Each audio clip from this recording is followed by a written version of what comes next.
1월 10일 살아계신 하나님의 말씀 마태복음 9장 27절부터 31절 말씀으로 믿습니까? 라는 제 말씀 드립니다. 어디까지가 도대체 우리의 믿음입니까? 우리가 믿는 믿음의 대상이 누굽니까? 우선 그것을 확실하게 해야 합니다. 도대체 누구를 믿느냐 하는 겁니다. 믿음의 대상이 허접하면은 그 믿어봐야 헛것이지요. 우상 숭배하는 게 그렇지 않습니까? 병 걸린 사람은 의사 말을 잘 믿지 않습니까? 그럼 의사 말은 믿을 만하던가요? 한 번은 제가 밤에 갑자기 복통이 와서 119를 불러가지고 응급실을 찾아갔더니 검사 결과 저놈의 의사가 대장암이 거의 확실하다면서 진통제 주사 놓고 약을 처방해주고 평일에 와서 다시 검사하자고 그랬습니다. 낙담을 해가지고 집에 들어와서 밤에 잠도 안 자고 울면서 기도하는데 평안하라 라는 그런 말씀을 주셔가지고 잠을 자고 있으나 금식을 하고 이제 병원 가서 추가로 이제 검사를 하고 그랬더니 전문의 하는 말이 대장이 움푹 거꾸로 파여가지고 천공이 생기는 것인데 아무나 아니라는 거예요. 이제 그런데 대장 천공이나 암으로의 발전을 대비해야 한다니까. 그래가지고 이제 그 생각을 잊어버리지 말고 이제 살고 있었는데 2년 후에 건강검진할 때 대장 내시경을 했는데 흔적도 없다는 거예요. 그런 게 없다는 거예요. 오진이었던 거 아니냐고 그러는 거예요. 뻔히 보이는 것을 오진할 수 있습니까? 무엇을 말씀드리느냐 하면 젊은 인터넷 말을 믿고 낙심을 했는데 주의 말씀을 듣고 믿고 의사에 대한 믿음을 버렸어. 그리고 전문의 말을 듣고 믿고 걱정을 했는데 기도를 들으신 우리 하나님을 믿고 기도했더니 하나님의 은혜로 평생 잔재할 것이라던 것이 없어진 거예요. 암으로 발전할 수 있다는 것이 없어진 거예요. 히브리 12장 2절에 믿음의 주에 온전케 하시는 이인 예수 그리스도를 바라보자 하는 그 결과인 것이죠. 또 한 번은 위장에 장생피 화생인 게 뭐 진행 중이라고 그래가지고 그래 기도했더니 2년 후에 재검진할 때는 점차 진행이 될 거라고 해서 암으로 발생하는 그 소견이 뭐 30%나 40% 된다. 그런 소견가 흔적도 없이 사라지고 복원이 됐어. 누구를 믿고 의지해야 하느냐 하는 그런 겁니다. 두 맹인이 주님을 찾아왔을 때 마태복음 9장 28절 이하에서 예수께서 이르시되 내가 능히 이 일을 할 줄을 믿느냐?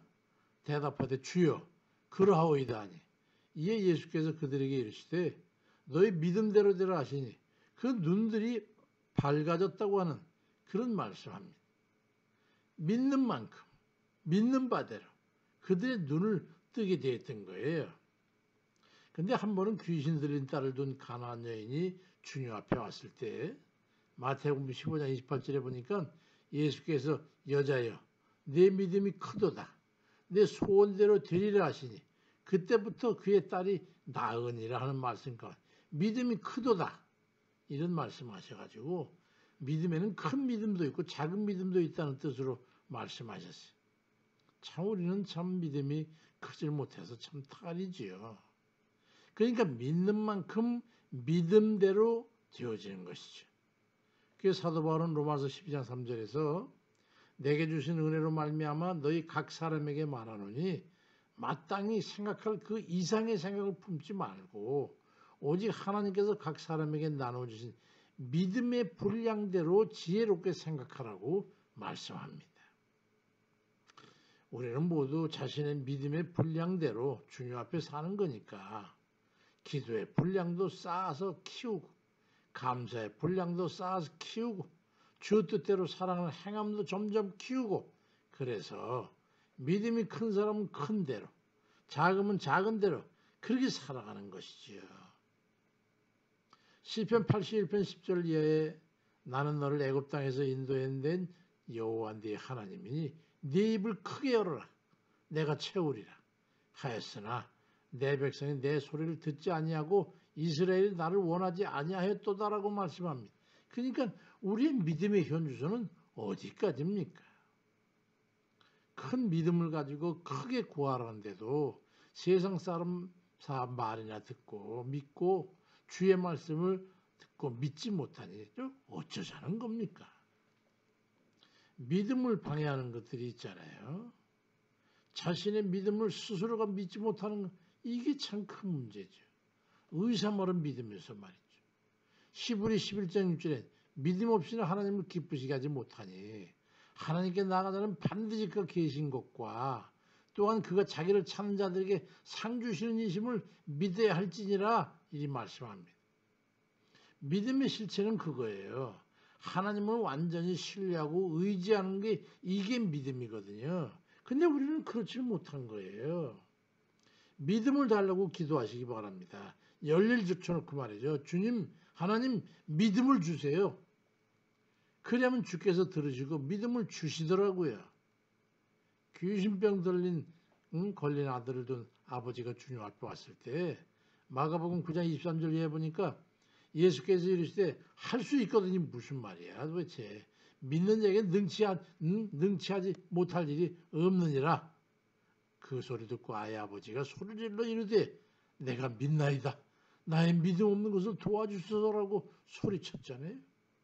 그랬더니 주님께서 믿음을 주셔서 물론 그 아들의 고침을 받았지요. 왜 스스로의 믿음과 기도를 믿지 못하십니까?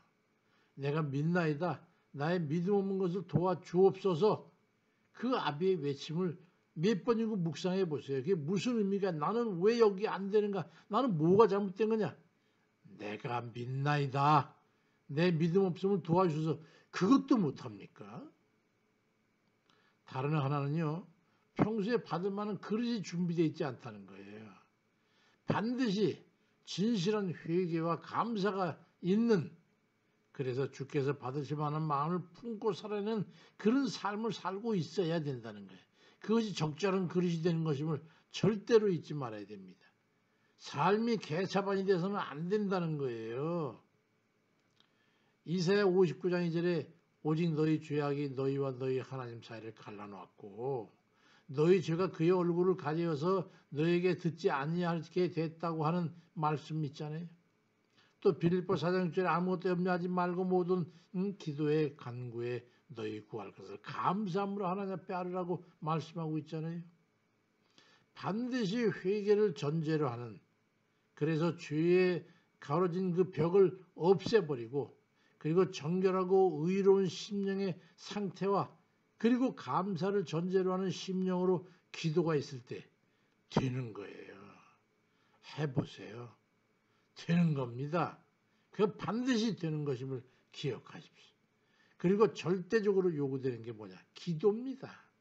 상례적인 기도, 늘 하는 기도, 쉬지 않고 하는 기도, 꾸준한 기도, 주의 마음에 합한 기도, 전심으로 구하는 기도, 이런 시기에 맞는 기도의 분량을 충분히 쌓아놓으세요. 이 기도는 저축과 같다고 말씀드렸잖아요. 적으면 해놔야 돼요. 많이, 충분히. 기도 없이는 아무것도 받을 것을 기대하지 말아야 합니다. 마가복음 9장 29절에 이르시되 기도 외에는 다른 것으로는 이런 종류가 나갈 수 없느니라 분명히 말씀하잖아요. 기도 없이는 안 돼요. 믿고 기도하시기 바랍니다. 우리는 모두 믿는 이들이지 않습니까? 믿으니까 기도하는 거 아니겠어요? 믿음 없이 어떻게 기도할 수 있단 말입니까? 그러니 기본적으로는 믿음이 있으니까 평소에 주께 합당한 삶을 살아가면 되는 거예요. 거기다가 기도만 더하면 이건 뭐 금상첨화지요. 주를 기쁘시게 하는 일을 기뻐하시고 그 기도를 들으시는 하나님이십니다. 믿음이 없이는 길을 기쁘시게 못한다고 말씀하시니까 믿고 주 뜻대로 살면서 기도하는 삶은 하나님 앞에 족한 거예요. 하나님 그거 이상 바라지 않으세요. 의사의 말을 철석같이 믿고 의지하면서, 아니 우리 주의 말씀은 믿지 못하고 흔들리면 어쩌자는 겁니까? 어떻게 악과 마귀를 이기겠다는 거예요? 주여 믿습니다. 주 뜻대로 하여 주시옵소서. 주께서 하셨으니 감사합니다. 그러고 주님, 제가 지금은 좀 부족할지라도 주 뜻대로 살겠으니 제 기도를 들어주시옵소서. 감사드리고 예수 그리스도의 이름으로 기도드립니다. 하는 이런 믿음의 사람들 다 되시기를 주의 이름으로 정말 간절히 축원드립니다. 아멘입니다.